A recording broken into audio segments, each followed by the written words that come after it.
Nadège. C'est ce que j'ai dit, fermement, lorsque la réceptionniste m'a demandé mon nom pendant que 2 infirmières me tenaient les bras. Le couloir sentait le désinfectant bon marché et le métal, et la lumière froide des lampes rendait ma peau encore plus pâle de peur. Je n'étais pas malade. Je n'étais pas dangereux. Mais la porte de la chambre s'est refermée avec cette fissure que je n'oublierai pas, et la plume de la fille a barré mon nom sur un formulaire que je n'ai pas signé. Observation, agitation, discours confus. J'ai ri intérieurement parce que rien n'était confus en moi. Ce qui était déroutant, c'était le monde extérieur qui a décidé de me traiter de fou quand j'ai commencé à poser trop de questions sur mon propre argent et mon propre appartement. J'habite depuis 27 ans dans la même HLM en banlieue parisienne, je paie les factures à temps, je connais le portier par son prénom, je sais l'heure à laquelle passe le camion à ordures, et si quelqu'un voulait ma clé, ce n'était pas Dieu, c'était des gens pressés. Kylian, mon fils, m'a amené ici en me disant que c'était juste pour t'évaluer, maman, pour ta sécurité, d'accord? Ça. Et j'ai vu la fille aux cheveux attachés, l'assistante sociale, avec un épais dossier dans le dossier bleu, parlant de termes comme risque psychosocial, isolement, paranoïa financière. Je lui ai demandé qu'il avait écrit, et elle m'a répondu sans sourciller, comptes familiaux. Famille. La même famille qui s'est présentée pour mon gâteau du dimanche, qui a emprunté ma carte au supermarché, qui m'a demandé de signer juste un reçu, qui a ri quand je me suis plaint du prix de l'essence. J'ai toujours été la femme qui nettoie, lave, serre et sourit encore pour ne pas avoir l'air amer. Noir, français sur le papier et la peau, sénégalais sur une mer, parisien sur un bus et un RER. Mon passeport tamponné par le travail acharné, par les horaires d'hôtel dont personne ne voulait, par le quart de travail tôt le matin dans les bureaux de l'Avenida de la Grande Armée. Mon corps racontait mon histoire, pas un abécédaire de folie. Quand la porte s'est refermée, j'ai senti le fer du lit froid sur mon dos. L'infirmière m'a dit « Calmez-vous, madame, c'est juste le protocole. » J'ai demandé lequel. Il haussa les épaules. Les protocoles sont utiles pour ceux qui ne veulent pas réfléchir. Je pensais. J'ai repensé aux derniers mois, quand j'ai commencé à remarquer des retraits étranges, des petits virements que je ne me souvenais pas d'avoir autorisés, la lettre de la banque avec des mots difficiles, l'appel d'une femme polie disant que « vous l'avez autorisé, c'est enregistré ». Ma signature est apparue sur un morceau de papier que je n'ai jamais touché. Un jour, j'ai dit dans le salon de ma maison que j'allais à l'agence et que je ne signerais rien d'autre sans avoir lu. La semaine suivante, Kylian a frappé à ma porte avec l'assistante sociale et 2 arguments étaient auprès, préoccupation et soins. Sur le chemin de la clinique, j'ai regardé par la fenêtre de la voiture et j'ai compté les phares comme si je marquais le moment de la vie. Il a évité mon regard. Je sais quand mon fils ment. J'ai appris à le reconnaître à l'école, quand il est revenu avec son maillot de football sale et a dit que c'était juste une chute, mais la coupure sur son genou racontait une autre histoire. Ici, la coupure était à mon nom. La fille aux cheveux attachés essayait d'être douce. « Avez-vous présenté des idées de persécution ?» J'ai répondu que la persécution, c'est quand votre propre enfant décide que vous ne devriez plus dire « non ». Ces paroles sont venues comme du papier calque sur la vérité. Nous observerons pendant 72 heures. Vous êtes en sécurité ici, sûr, verrouillé, loin de mes affaires, de mon poêle, de ma fenêtre, avec des géraniums. Loin de ma voisine Hélène, qui m'apporte toujours la moitié de la baguette quand elle en achète 2. Loin de ma carte Navigo, qui se trouve dans le petit sac noir, dans la poche à droite. Loin de mon portefeuille, où il y a une photo de mon mari, avant qu'il ne parte, me regardant comme si je disais encore « Ne baisse pas la tête, Nadège ». Je ne l'ai pas téléchargé. J'ai dit fort, calmement, que je voulais un téléphone pour appeler la banque, le médecin de famille, Hélène, qui que ce soit. L'infirmière a dit « plus tard ». La fille a dit « nous avons des règles ». L'horloge sur le mur a dit « tic ». 3 lettres qui coupent lentement. J'ai commencé par me souvenir de chaque date, de chaque reçu, de chaque virement, et je me suis dit, comme si je priais, « je n'oublierai pas, je ne l'oublierai pas ». Il pensait que j'allais être fatigué. Je me suis assis, j'ai respiré et j'ai regardé par la grande petite fenêtre où le ciel ressemblait à un rectangle serré. J'aurais crié si j'avais fait un pas en avant. Mais je connais des gens pressés. Ils n'écoutent pas, ils se contentent de trépigner. J'ai donc décidé d'attendre. Et là, Me remplissant la poitrine d'air comme quelqu'un qui s'habille en armure, j'ai fait ce que j'avais appris de ma vie des petites injustices. J'ai observé. J'ai regardé l'assistante qui est entrée avec le chariot de médicaments et a dit « c'est pour mieux dormir ». J'ai regardé l'agent des sécurités qui a entré un code avant d'ouvrir la porte. J'ai regardé la femme de ménage qui chantait doucement Édith Piaf. J'ai regardé Kylian quand il est venu me voir pendant 10 minutes et m'a dit que c'était pour mon bien. Je lui ai demandé s'il avait pris le dossier rouge, garde les documents, le bleu, celui dans l'armoire du haut. Il a dit non. Je sais quand mon fils ment. Et c'est à ce moment-là, avec la certitude du goût amer dans la bouche, que je me suis promis que si la vérité restait coincée, j'ouvrirais la fenêtre. Je ne savais tout simplement pas que la vérité allait tomber d'une fenêtre avant de toucher la poignée de porte.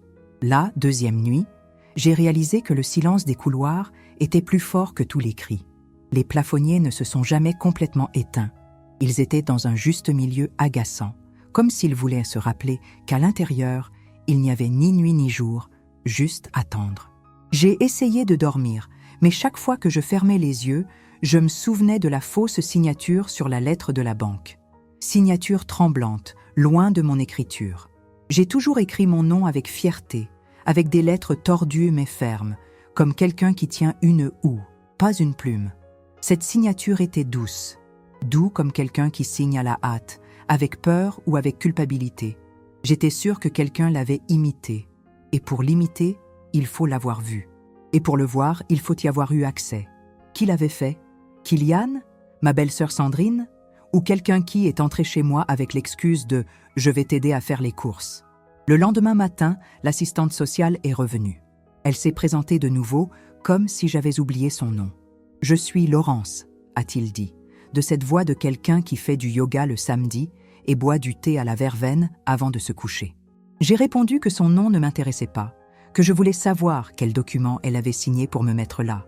Elle sourit comme si elle souriait à un enfant têtu. J'ai demandé qui avait dit que j'étais dangereux. Elle a répondu « Il y a des rapports de comportement agressif ». J'ai demandé qui l'avait signalé. Elle a répondu « Je ne peux pas révéler les sources ». Source. Comme si ma vie était un article de journal. Je me suis levée du lit et je suis allée à la porte. Elle s'est un peu éloignée, comme si j'allais mordre. Je lui dis calmement « Tu l'es, Laurence. Je ne suis pas folle. Je suis en colère. Je n'étais pas fou. J'étais en colère. » C'est à ce moment-là que j'ai vu, pour la première fois, l'homme de la fenêtre au fond du couloir. Un homme mince, aux longs cheveux blancs, à la barbe fine, assis dans un fauteuil roulant près de la fenêtre du 2e étage. Il regarda dehors comme s'il se souvenait de la rue. J'ai pensé à lui toute la journée. C'était qui? Que lui ont-ils fait? Qui avait signé pour lui? L'après-midi, quand ils nous ont emmenés à la cafétéria, je me suis assis, seul, avec le plateau de soupe aqueuse et de pain croustillant. 2 femmes discutaient tranquillement à côté d'elle, l'une d'elles disant qu'elle était là parce que sa belle-fille disait qu'elle était obsédée par le nettoyage. Obsession. Il nettoyait trop. J'ai avalé la soupe et j'ai goûté la rouille. Je me demandais combien de femmes étaient hospitalisées pour dérange. Kylian est revenu le 3e jour. Il est venu avec ce manteau coûteux que j'ai payé en 10 fois à Noël, en disant qu'il le méritait. Il s'assit sur la chaise et croisa les bras comme s'il attendait que l'orage passe. Je lui ai demandé directement « Avez-vous signé un papier pour m'interdire ?» Il hésita. « C'était cool, maman. J'ai juste fait ce qui était nécessaire. » J'ai demandé « Pour qui ?» Il n'a pas répondu. Il n'arrêtait pas de regarder le sol et de dire que j'étais confus. J'ai dit que sa conscience était confuse. Il s'est levé et a dit qu'il reviendrait plus tard. J'ai réalisé qu'il voulait sortir de là rapidement. Mon fils avait peur de m'écouter. Pas de moi, de lui-même. C'était la nuit. J'étais assis près de la fenêtre de ma chambre, regardant la rue en contrebas. La clinique avait un jardin clos, avec des arbustes taillés en forme de boule et un portail automatique qui faisait un bruit fort à son ouverture. C'était trop propre. Les genres de nettoyage qui vous dérangent. J'appuyais mon front contre la vitre, et c'est là que je l'ai vu. Tout d'abord, un mouvement rapide venant de la fenêtre du couloir. Puis, quelque chose a volé. Un rôle. Petit, doublé d'un avion pour enfants. Il descendit lentement, tournant dans les airs, jusqu'à ce qu'il tombe près de la porte. Je me suis figé. Au même moment, quelqu'un à l'intérieur a crié « Hé, c'est tombé !» Riu. Une infirmière s'est approchée pour le ramasser, mais le vent a poussé le papier vers le trottoir, à travers la porte. L'infirmière a abandonné. Personne d'autre n'a appelé. Juste moi. Mon cœur battait comme un tambour. Je savais, sans savoir pourquoi, que ce rôle était fait pour moi.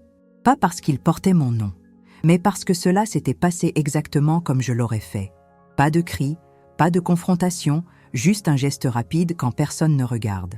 J'ai mémorisé le chemin. Demain, quand ils m'emmèneront dans la cour, je trouverai un moyen de me rapprocher de la porte. Même si je dois faire semblant de tomber, appeler à l'aide ou faire scandale. Je vais prendre ce papier. Je vais l'ouvrir avec mes mains. Je vais le lire. Et si c'est ce que je pense, quelqu'un à l'intérieur ne peut plus supporter le poids du silence. Et à ce moment-là, face à une promesse faite uniquement entre moi et Dieu, je me suis senti plus fort que ces dernières années.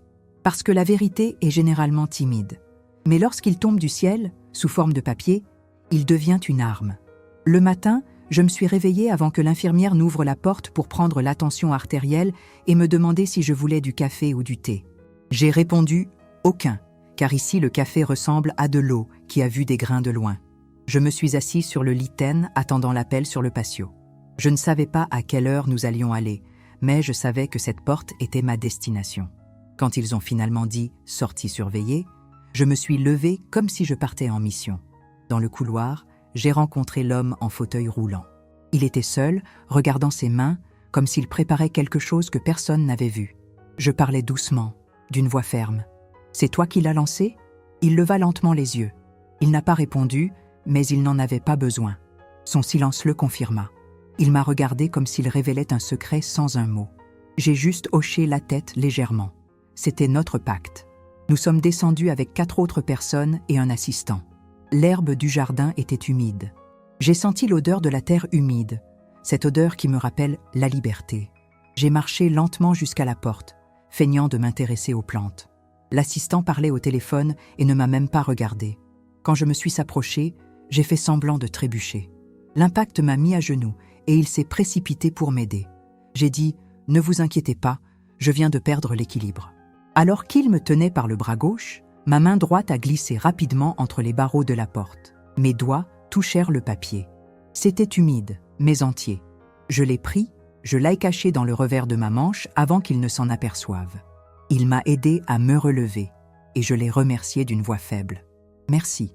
Il a souri, pensant que j'étais fragile.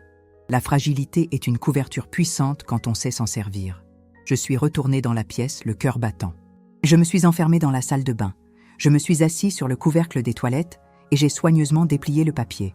C'était une écriture tremblante, mais claire. Elle n'est pas folle. On m'a obligée à signer. C'était Kylian. Pardon. Je l'ai lu à voix basse. Je n'arrivais pas à y croire. L'homme en fauteuil roulant, il avait été témoin. Il avait été forcé de signer quelque chose contre moi. Peut-être comme un rapport, peut-être comme un support au dossier. Et le nom était là, Kylian. Écrit cru, pas d'excuse. On m'a obligé. Ils m'ont forcé. J'ai fermé ma main autour du papier et j'ai ressenti une rage glaciale, colère pour ne pas crier, colère contre le jeu d'acteur. Quand je suis sortie de la salle de bain, l'homme à la fenêtre était assis à la porte, comme s'il savait. Je me suis penchée pour être à sa hauteur. J'ai posé ma main sur son épaule. Il me regarda et murmura d'une voix rauque « Excuse-moi ». J'ai répondu « C'est pas à moi que tu dois t'excuser, c'est à ta conscience. Mais tu m'as aidé. Je vais sortir d'ici et je reviendrai pour toi. » Il sourit, fatigué, mais soulagé, comme si elle rendait une partie de l'âme. À partir de ce moment-là, j'ai cessé d'être patient. Je suis devenu enquêteur. Il observait tout. Horaires, caméras, itinéraire des employés, codes sur les portes. Je savais que mon hospitalisation comportait une fausse signature et un témoignage forcé. C'était suffisant pour annuler tout un procès. J'avais juste besoin de partir. Et pour en sortir, il ne suffisait pas d'être libéré. J'avais besoin d'être entendu. En fin d'après-midi, pendant la visite, Kylian est revenu. Cette fois, avec un regard nerveux. Je me suis assise sur le lit et je l'ai laissé parler en premier. Il a dit qu'il s'occupait de tout, qu'il avait déjà parlé au banquier, qu'il allait réorganiser l'escompte. Je l'interrompis. « Tu sais que j'ai lu ton nom ?» Il s'est figé. Les pupilles se dilatèrent. Il a compris avant même que je lui montre le rôle. Je l'ai lentement sorti de ma manche et l'ai posé sur la table. C'était Kylian. « Pardon. » Son visage pâlit. Il a essayé de prendre le papier, mais j'ai mis ma main dessus. Ma voix est sortie calme, ferme, dure. Je sais que tu as besoin d'argent. Je sais que vous pensez que vous le méritez. Mais tu m'as enfermé ici. Tu m'as traité de fou. Vous m'avez enlevé mon droit de parole. Et maintenant, vous allez m'entendre. Il a essayé de dire « Maman », mais j'ai levé la main. « Tu veux être adulte ? Alors tu vas écouter comme un adulte. » J'ai dit que je n'allais pas crier, que je n'allais pas frapper, que je n'allais pas faire des scandales. J'allais partir de là, avec ce papier, et aller directement au tribunal. Je suis allé à la mairie, je suis allé chercher des avocats, je suis allé chercher n'importe qui. J'ai dit « Je vais sortir d'ici. Avec ce papier, ils vont me laisser partir. Et toi, tu vas partir aussi, mais pas dans la même direction. » Il était pâle. Il avait l'air d'un enfant pris la main dans la boîte à biscuits. Mais ici, le cookie était ma vie. Quand il est parti, j'ai pris une profonde inspiration. J'avais le pistolet. Maintenant, il avait besoin que la porte soit ouverte. Le matin après la confrontation avec Kylian, je n'ai pas perdu de temps. Le papier dans ma poche et le cœur battant comme des tambours de procession, j'ai demandé à voir l'assistante administrative de la clinique. J'ai dit que j'avais besoin de parler à un avocatet, que je ne partirais pas sans que quelqu'un m'informe clairement qui avait ouvert le dossier contre moi. La fille a essayé de me calmer en m'offrant du thé, mais j'avais déjà bu trop de thé de ma vie pour accepter un calme fin. J'ai appelé la mairie avec le numéro mémorisé de l'époque où j'étais allé renouveler un document, j'ai expliqué qu'il était retenu contre ma volonté et j'ai demandé des instructions. L'employé à l'autre bout du fil a été direct. Allez au service social de la mairie. Prenez des preuves. Jen n'avait pas beaucoup de temps. Kylian continua à venir vers les visiteurs comme s'il passait pour tamponner la Libye. J'ai réussi à parler à un avocat de garde. Il a écouté mon histoire patiemment et m'a ensuite regardé comme quelqu'un qui voit un animal blessé mais ne veut pas être le complice du chasseur. Nous devons formaliser une plainte pour falsification de documents et coercition, a-t-il déclaré. Je lui ai demandé de venir à l'hôpital. Il m'a dit qu'il avait besoin de mon autorisation écrite et que j'avais besoin d'une pièce d'identité. Mon identité était-elle avec eux? Non. Mes clés, ma carte, mes papiers, tout a disparu. C'est alors que je me suis souvenu du dossier bleu dans le placard de la maison. Je me suis aussi souvenu du nom du portier, du numéro du semi-rigide que je récitais toujours comme quelqu'un qui mémorise des recettes familiales. L'avocat sourit légèrement. Nous avons un témoin, nous avons un papier. Si l'homme en fauteuil roulant confirme qu'il a été contraint, la moitié de l'histoire s'effondre. Je suis rentré dans la pièce, la tête pleine. La clinique voulait me garder en observation. Le dossier disait « risque ». Les gens souriaient d'une voix répétée. J'en avais assez de sourires répétés. J'ai touché la main de l'homme en fauteuil roulant. Il me regarda et, avec un effort qui semblait briser les chaînes, prit ma main ferme. « Je vais dire la vérité », murmura-t-il. Les petits mots sont grands quand ils sortent de bouches qui ont souffert. J'ai convenu avec l'avocat qu'il viendrait à la clinique avec un document de représentation et que nous demanderions une vérification de la signature par une expert. C'était un coup technique. La signature n'avait pas besoin d'être un tableau de Picasso pour prouver le mensonge. C'était la cohérence de ma vie contre la hâte de celui qui volait. Lorsque l'avocat est arrivé, nous avons amené la conversation dans la salle de visite. Kylian entra tendu, comme s'il essayait de tenir un verre trop rempli sans le renverser. L'avocat m'a expliqué qu'il y avait des indices de faux et que nous allions déposer plainte au commissariat. J'ai vu le visage de Kylian changer, les couleurs sortir comme aide la peinture sur du papier mouillé. L'assistante sociale, Laurence, s'est mordu la lèvre. Je ne l'ai pas attaquée. La vérité n'a pas besoin de mon poing pour être efficace. J'ai demandé à la clinique de garder l'homme en fauteuil roulant, qui s'appelait Bernard, et de ne pas le laisser partir jusqu'à ce que la police entende sa déclaration. La clinique a hésité, mais l'avocat a insisté. Il y avait une responsabilité civile et un grand risque juridique. Au poste de police, les lumières étaient dures et la chaise inconfortable, mais la policière qui nous accompagnait avait un ton pratique que j'admirais. Bernard parla lentement, décrivant comment le document lui avait été présenté et comment, sous la pression et la peur, il avait signé quelque chose qu'il ne comprenait pas. Il a parlé de la peur des représailles, du poids d'être une personne âgée isolée. Sa voix tremblait, mais pas la vérité. L'expert en calligraphie a été appelé pour analyser ma signature et ce reçu bancaire. Quand il a dit qu'il y avait des divergences évidentes, j'ai senti le terrain à nouveau ferme. L'avocat a parlé avec fermeté de coercition et de fraude. Kylian était sans voix. Laurence a essayé d'expliquer qu'il n'a fait que suivre les protocoles, mais aucun protocole ne demande que la vérité soit sacrifiée. La nouvelle s'est répandue, non pas comme un titre, mais comme une fissure qui ouvre le béton.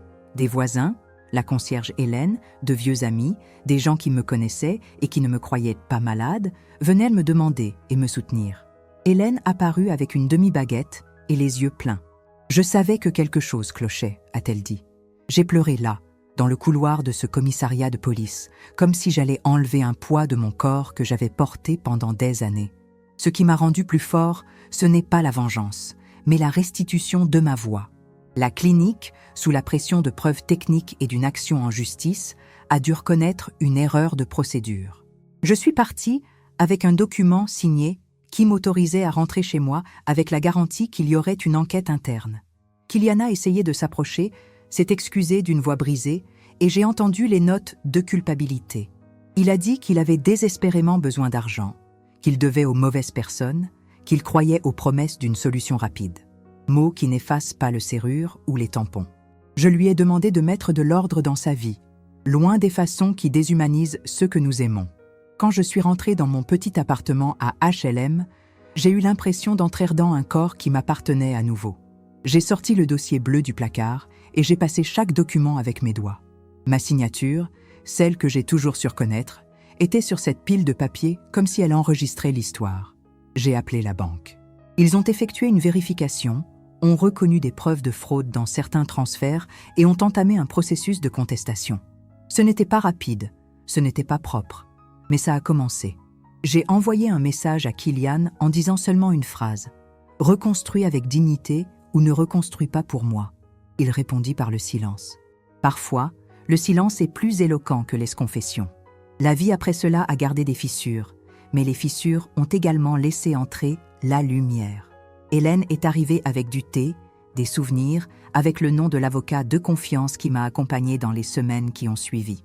Le quartier, qui avait auparavant chuchoté lors des fêtes d'anniversaire lorsque je passais par là, m'accueillait maintenant avec respect.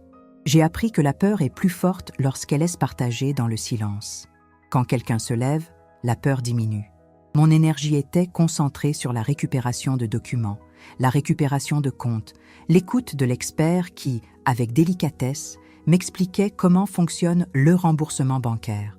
J'ai fait des rapports, j'ai interrogé des témoins, je suis allée voir le maire pour dénoncer la tentative de me priver de mon autonomie. Chaque action semblait petite, mais additionnée, elle formait un chemin vers la paix. Kylian avait un procès en justice.